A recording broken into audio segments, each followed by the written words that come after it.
Hey, Sweet Stick Sonny on the trail. We are at White Sands, just outside of Alamo Gordo, New Mexico. This place is like some place I've never been. I'm taking you all the way around, and you can see this sand is like snow. It is so fine.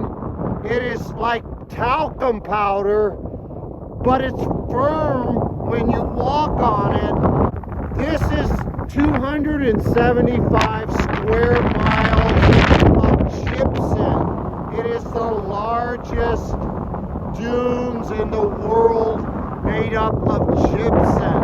And it's always white, but it's always changing. I've been out here for about a half hour, and it's super windy. The wind is what makes White Sands what it is. I will see you down the road. I wanted to show you, I'm walking up one of the dunes, and it's actually pretty good footing, but some of these dunes can be up to 60 feet high, and they're constantly changing. They move every day, and these plants that you're seeing are digging in for themselves to survive. Those mountains that you're seeing in the background are anywhere from 500,000 to 1,000,000 years old. But these dunes are only about 7,000 years old, which is like yesterday compared to the mountains. It's always changing, and everything has to adapt or it will not survive. This is a great shot of the mountains. You can see the sun is breaking through.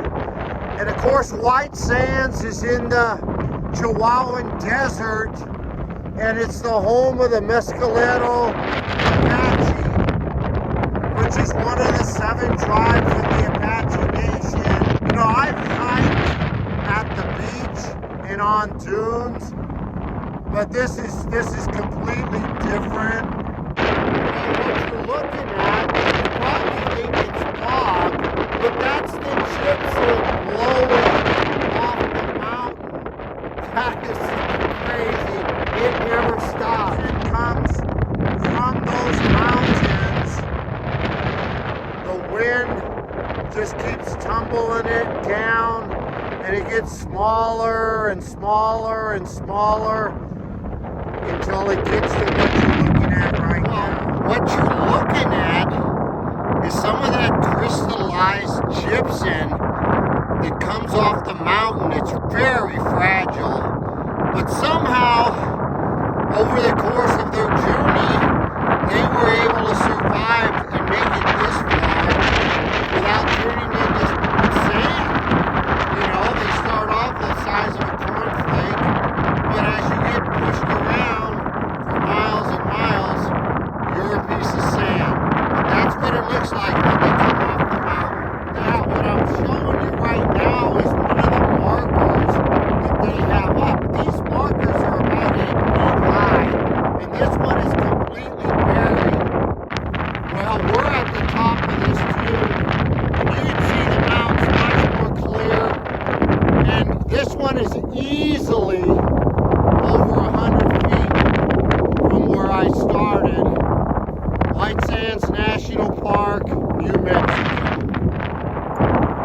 What you're looking at is a yucca plant who could not survive the dunes. What they do when they get a chance, they try to build a base at the bottom of the, into the dune, and they'll grow as much as 10 feet above the dune, but then their roots are like 30 feet below the dune. But because it's always changing, they lose their stability and they tip over and die.